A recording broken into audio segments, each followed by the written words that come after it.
Olá pessoal, tudo bem?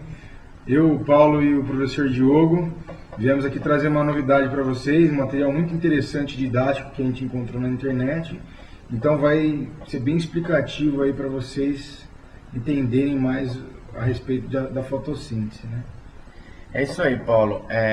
Esse vídeo pode ser encontrado no canal Biology and Medicine Animations e é intitulado Photosynthesis, Light Reaction, Calvin Cycle, Electron Transport.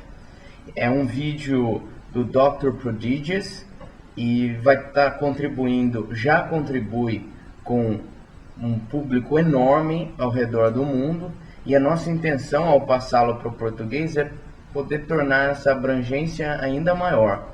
Esse vídeo é bem didático e com certeza vai contribuir com muitos jovens aqui no Brasil e em outros países que também falam a língua portuguesa.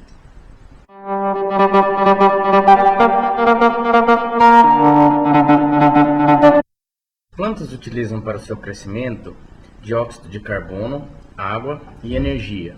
Através da fotossíntese, representada por um conjunto de reações químicas, as plantas usam esses recursos para fabricar glicose, sua estrutura básica. O gás oxigênio é um subproduto dessas reações. A energia usada na fotossíntese é proveniente do Sol, que chega à Terra como luz solar composta por ondas e também partículas. Essas partículas são as menores unidades da luz, denominadas fótons. Os fótons oscilam ao longo do caminho percorrido pela luz, o qual é medido em comprimento de ondas. A luz emitida pelo Sol contém fótons em um amplo espectro chamado espectro eletromagnético. Porém, organismos fotossintetizantes contêm pigmentos que conseguem capturar a energia da luz contida na faixa visível. A coloração verde do pigmento vem, na verdade, dos comprimentos de ondas que são refletidos, ou seja, as plantas são verdes pois refletem apenas a luz verde e amarela. Os comprimentos na faixa vermelha e azul são absorvidos por esses pigmentos, fornecendo a energia que é utilizada para a fotossíntese. Nos organismos eucarióticos fotossintetizantes, também conhecidos como fotoautótrofos, as reações químicas da fotossíntese ocorrem nas células, em estruturas especializadas denominadas cloroplastos.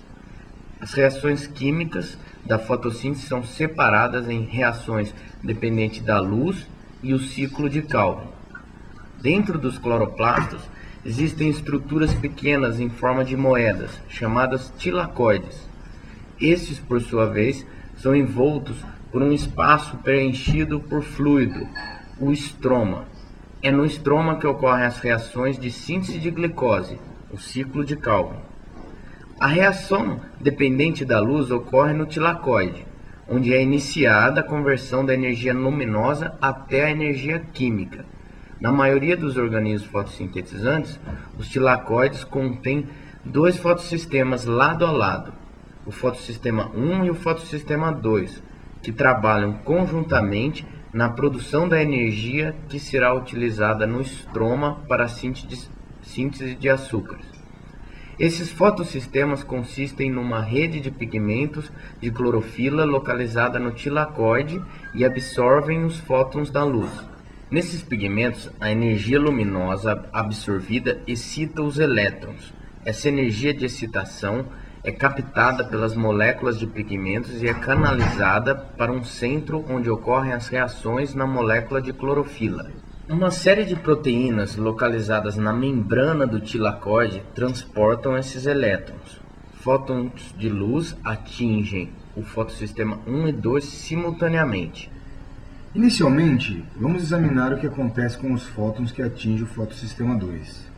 Os elétrons energizados são carreados até o centro da reação do fotossistema 2 por uma corrente transportadora de elétrons. Estes são deixados no fotossistema 2 e são substituídos por um processo chamado fotólise, o qual envolve a oxidação da molécula de água, produzindo elétrons livres e gás oxigênio. Apesar de se tratar de um subproduto da reação fotossintética, o oxigênio é fundamental para a respiração celular. À medida que os elétrons são carreados, a energia contida neles é utilizada para bombear íons de hidrogênio do estroma para o tilacoide, criando um gradiente de concentração.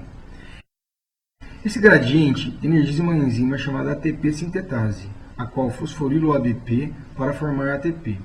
Após a transmissão de energia nele contida, os elétrons deixam o fotossistema 2 e são transportados para o fotossistema 1. Já no fotossistema 1, esses elétrons são reenergizados e reduzem NADP+, em NADPH, através de uma corrente transportadora de elétrons.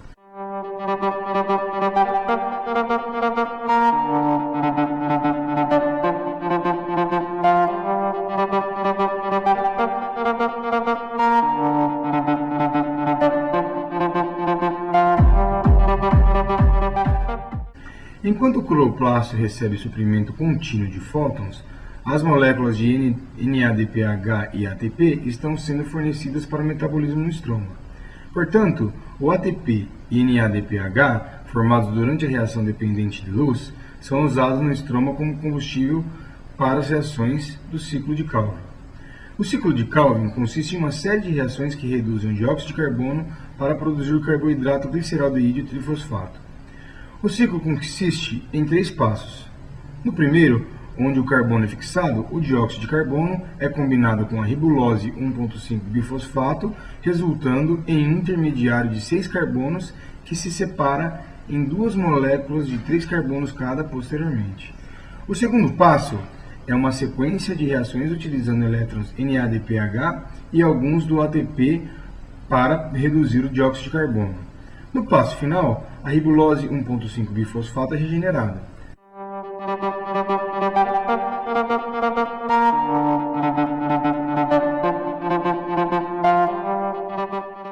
Para cada 3 voltas no ciclo, 5 moléculas de gliceraldeído trifosfato são usadas para reconstruir 3 moléculas de ribulose 1,5-bifosfato. O restante do gliceraldeído trifosfato é então usado para fazer glicose, ácidos graxos ou glicerol.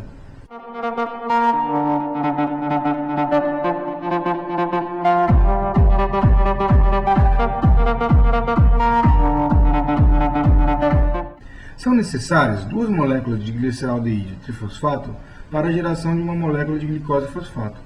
Portanto, o ciclo de Calvin tem que dar um total de 6 voltas para a produção de apenas uma molécula de glicose. Na formação da sacarose, o fosfato é removido dessas moléculas e uma frutose é adicionada. As plantas utilizam a sacarose como forma de transporte de carboidratos. A glicose fosfato é também a molécula inicial da síntese de amido e celulose. As plantas produzem açúcares para armazenamento e componentes estruturais para benefício próprio.